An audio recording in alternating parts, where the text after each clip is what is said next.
Shalom. Selamat Paskah. Kiranya kasih Kristus menolong saya dan saudara untuk menjadi manusia baru. Kehidupan menjadi manusia baru punya tanggung jawab, yaitu membalut luka sesama. Itu tema yang mesti kita renungkan bersama dan menjadi bagian yang menolong kita menerjemahkan arti Paskah. Saudara-saudaraku yang kekasih, Paskah membawa pembaharuan. Paskah harus menyatakan sesuatu yang lain. Yesus telah melakukannya, membawa segala kemanusiaan kita, membawa segala kelemahan kita, membawa serta manusia lama kita terbaring dalam kubur Yusuf Arimatea. Ia tinggal di situ. Dan Yesus bangkit meninggalkan kuburan Yusuf Arimatea dan menjadi manusia baru, Allah baru, Allah yang mengasihi, Allah yang menyelamatkan, Allah yang menolong, dan ia naik ke sorga meninggalkan rohnya agar terus memperbaharui ciptaannya. Jadi saya kembali mau mengatakan hal ini. Yesus mati di salib, tergantung di sana, memikul salib, memikul semua dosa-dosa kita. Kematiannya ialah mematikan manusia lama kita, dan kebangkitannya memberikan kepada kita manusia baru. Artinya kalau Paskah ini kita rayakan dan selesai tetapi tidak berdampak apa-apa, maka sama saja, ya. Orang bule bilang helau podoai. Sama saja, tidak ada gunanya, tidak ada dampaknya apa-apa bagi kehidupan orang percaya, maka sama saja. Kita boleh mete, kita boleh pawe, hari ini pawe kemenangan, ya. Kupang mau menggetarkan dunia dengan pawe kemenangannya, euforionya begitu luar biasa, orang begitu semangat. Kemarin para pendeta naik perahu dari Lasianat, finish di Tedis, mau memberitakan kepada semua makhluk bahwa kita menang, Kristus bangkit, orang percaya menang atas maut, orang percaya dapat menanggalkan manusia lamanya. Dan Paskah menolong orang percaya untuk menjadi manusia baru. Sehingga kalau setelah semua perayaan ini selesai, tapi model kehidupan kita masih sama seperti yang dulu, maka Paskah kehilangan maknanya. Saudara-saudaraku yang kekasih, Rasul Paulus menasihati jemaat Tuhan di Kolose tentang arti kebangkitan. Ia mengatakan bahwa ketika hari ini kita masih mengakui Paskah sebagai sebuah sejarah kebangkitan Kristus, kita mengakui bahwa Kristus itu bangkit, maka mestinya pola pikir orang percaya itu selalu diarahkan kepada rumahnya. Di mana rumah orang percaya? Kita adalah warga kerajaan Allah. Karena itu rumah kita ada di sorga. Karena itu kita selalu ada di dalam diri kita. Kita tanam dalam diri kita bahwa kita selalu rindu untuk pulang. Ya, sama seperti misalnya kita orang Kupang, dibesarkan di Kupang, lahir besar di Kupang, menjalani kehidupan sebagai orang Kupang. Kemudian suatu waktu Botong dapat kerja ditempatkan di tempat yang jauh, di Kalimantan atau di Irian atau menjadi TKI, TKW. Walaupun di negeri orang itu berlimpah dengan susu dan madu, tapi pasti ada di dalam hati rindu pulang. Kupang memanggil. Selalu ada dalam diri rindu pulang. Itulah warga kerajaan Allah, itulah kehidupan anak-anak Tuhan. Mestinya dalam diri kita selalu ada rindu pulang itu. Pulang ke tempat kita. Dan karena ada rasa rindu pulang itu selalu memberi motivasi kepada kita bagaimana kita harus hidup. Ini yang disebut oleh Rasul Paulus dalam ayat 1 sampai ayat yang keempat. Bagaimana kita mengarahkan pola pikir kita, cara pandang kita, cara hidup kita sebagai manusia surgawi. Carilah dan pikirkanlah segala perkara yang ada di atas. Kita adalah manusia surgawi. Kita adalah anak-anak Allah yang telah dibebaskan dari segala perhambaan manusia duniawi. Bukan berarti kita bilang komang pendeta kok tampung kaki masih injak di bumi ini. Tapi kita diingatkan oleh firman Tuhan bahwa kehidupan kita adalah menjadi motivasi utama bagi saya dan saudara, di mana di sini dikatakan ayat 1 sampai 4 dia bilang pikirkanlah perkara yang ada di atas, sebab kamu telah mati dan hidupmu tersembunyi bersama dengan Kristus di dalam Allah, sehingga apabila Kristus menyatakan diri, kelak kamu pun menyatakan diri bersama Dia dalam kemuliaan. Saudara-saudaraku yang kekasih, di ayat 5 sampai ayat yang ke-11 dia memberi gambaran kepada kita. Ayat 5 sampai ayat 6 dia memberi 8 dia memberi gambaran kepada kita kehidupan kita yang selama ini kita jalani. Sebuah model yang selama ini kita jalani dalam hidup hari-hari. Di sini dia bilang dalam hidup hari-hari itu sebagai manusia yang dikuasai oleh roh kedagingan, roh duniawi, anak-anak Tuhan itu masih ada yang hidup dalam percabulan, kenajisan, hawa nafsu, nafsu jahat, penyembahan berhala, keserakahan, amarah, geram, fitnah, kata-kata kotor.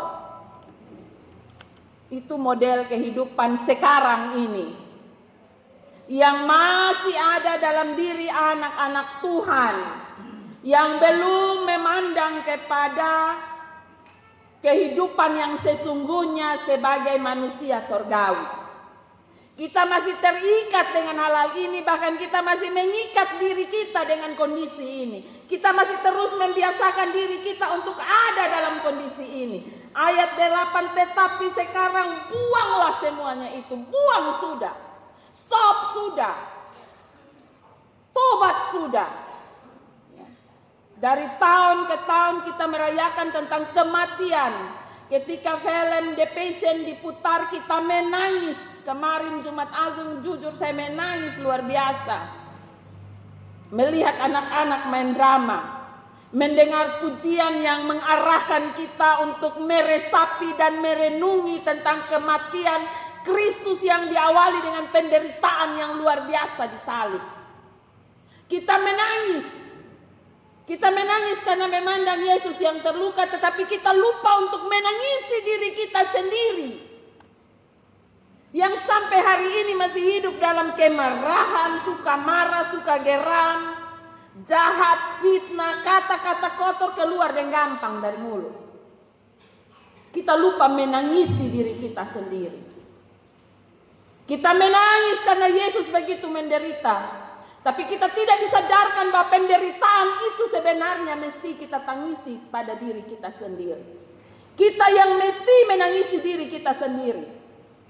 Karena kita terlalu berdosa.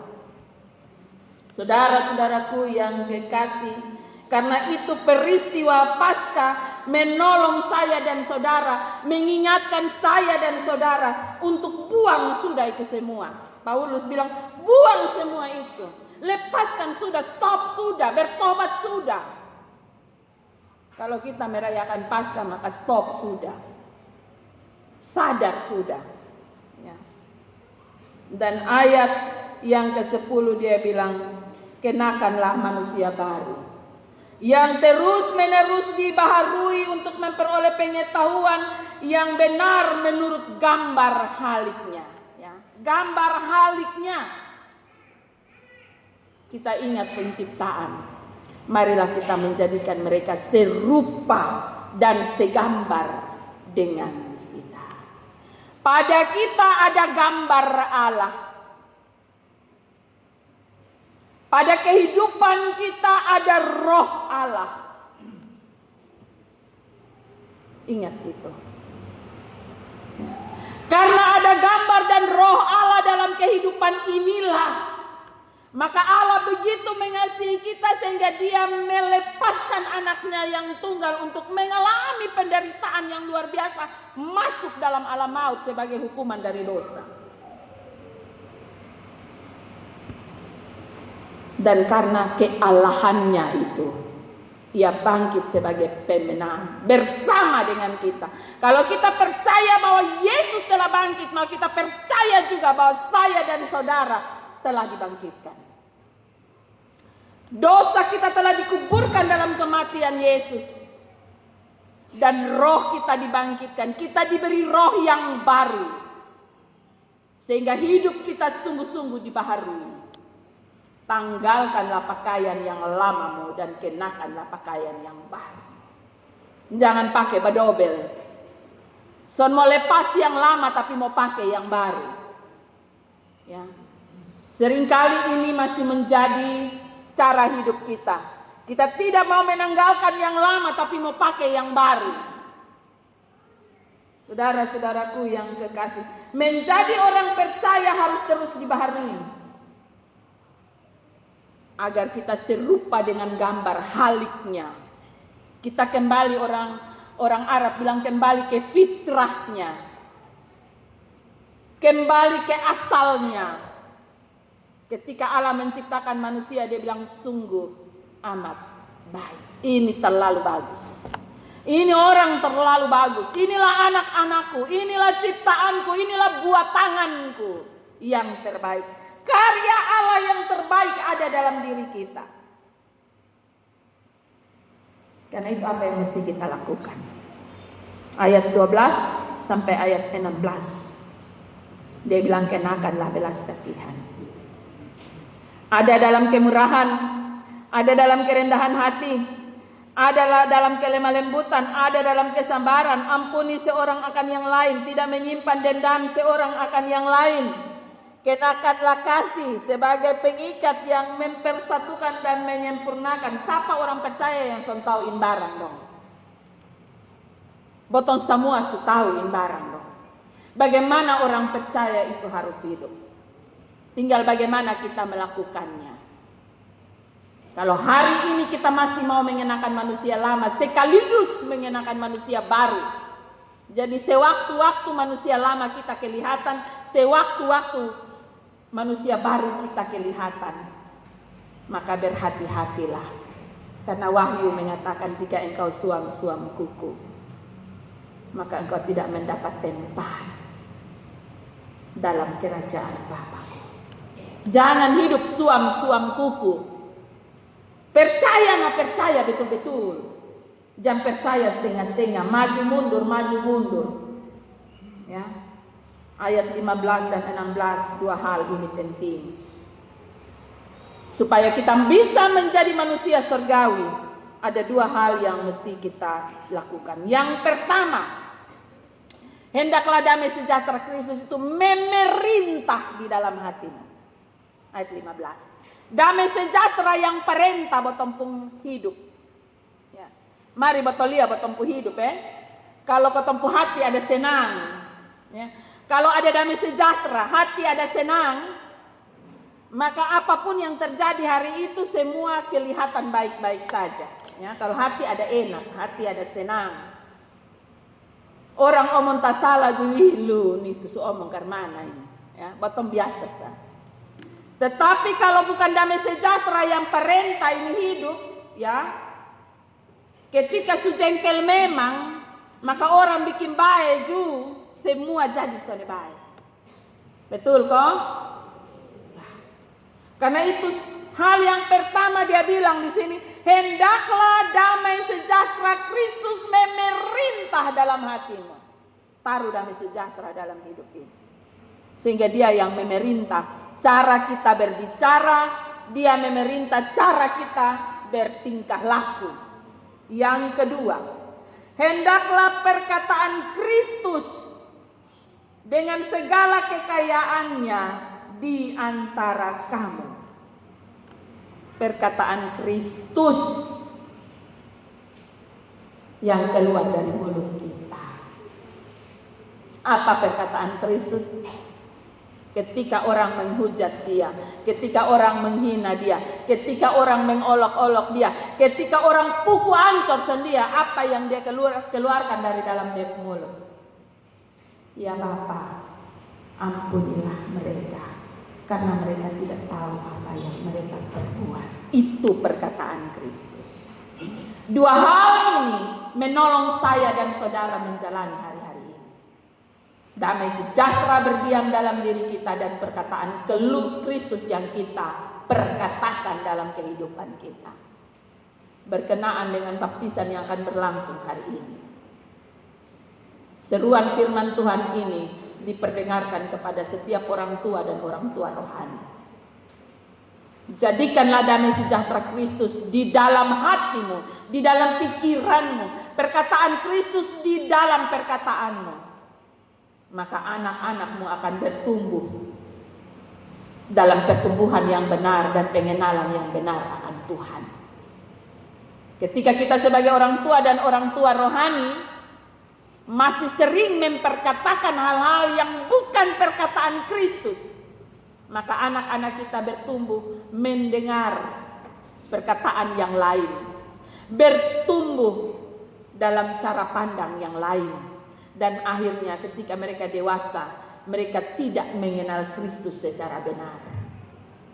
Karena itu firman Tuhan hari ini mengajak saya dan saudara untuk menghadirkan damai sejahtera Kristus dalam hidup kita dan menjadikan perkataan Kristus sebagai dasar perkataan kita dalam kehidupan hari lepas hari.